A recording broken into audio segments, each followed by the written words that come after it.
of people think fearful avoidants don't want commitment. They assume fearful avoidants prefer gray areas, situationships, or keeping one foot out the door. That's not actually true. The real secret is this. Fearful avoidants want partnership deeply, but they're terrified of what happens once they're chosen. That fear is what people misread as disinterest. Fearful avoidants often fall into situationships with certain people for a reason. These are usually partners they don't feel deeply connected to, or people who feel emotionally unavailable or inconsistent.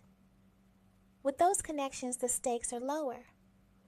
There's less risk of true attachment, which makes it feel safer to stay undefined. But that doesn't mean that's what they actually want. Those dynamics are coping mechanisms, not preferences. Here's what most people don't understand. Fearful avoidants don't avoid love itself. They avoid the risk attached to love. They want to be chosen, claimed, and emotionally secured. But their body remembers a time when attachment came with pain, loss, chaos, or emotional instability. That memory lives in their nervous system, not just their mind. So the desire for partnership never disappears. It simply gets buried underneath fear. Many fearful avoidants grow up learning something deeply confusing about connection. Closeness feels good, but it also feels unsafe. Being seen feels comforting, but it also feels exposing. So when someone starts leaning toward a commitment, wanting them, or choosing them, two things happen at the same time. Part of them feels relief, and part of them feels panic. That internal contradiction is why their behavior can feel so confusing to others. What surprises people is that fearful avoidants don't actually enjoy ambiguity on an emotional level. Undefined relationships don't make them feel free. They make them anxious. But ambiguity gives them something clarity doesn't. Plausible emotional escape. As long as nothing is defined, rejection doesn't feel final. Loss doesn't feel locked in. They can tell themselves, it wasn't real anyway. That isn't indifference. It's self-protection.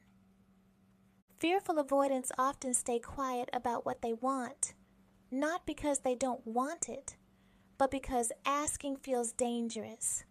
Asking for commitment means risking being told no, being seen as too much, or being abandoned for needing reassurance.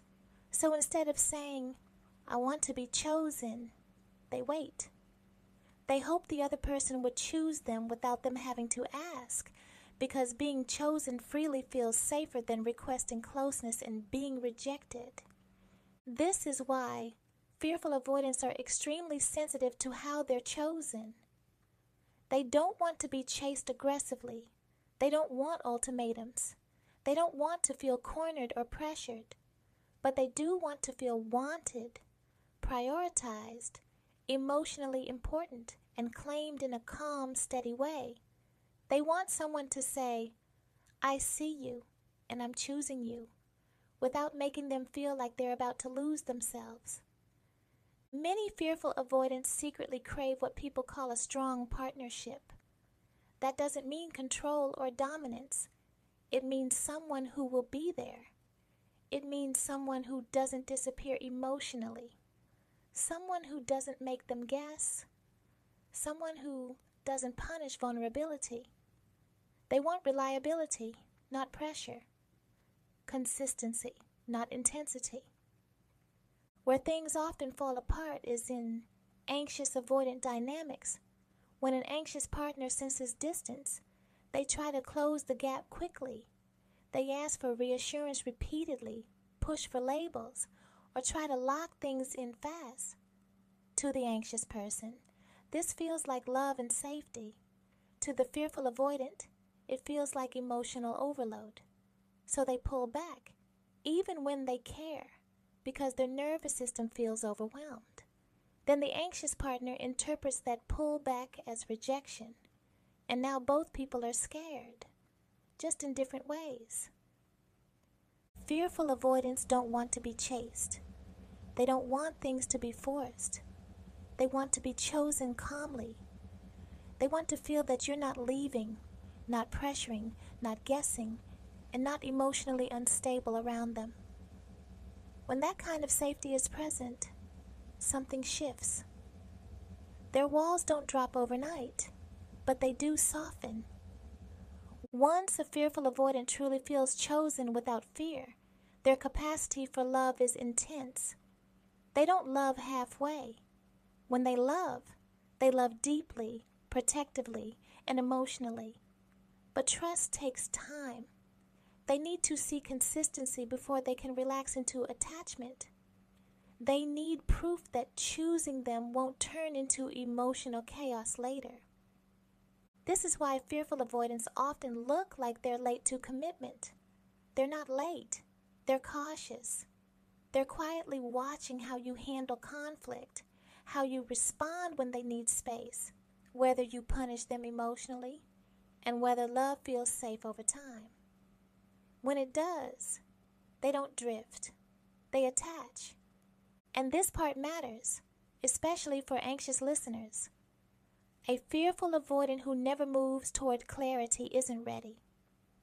Wanting partnership internally is not the same as being capable of sustaining one.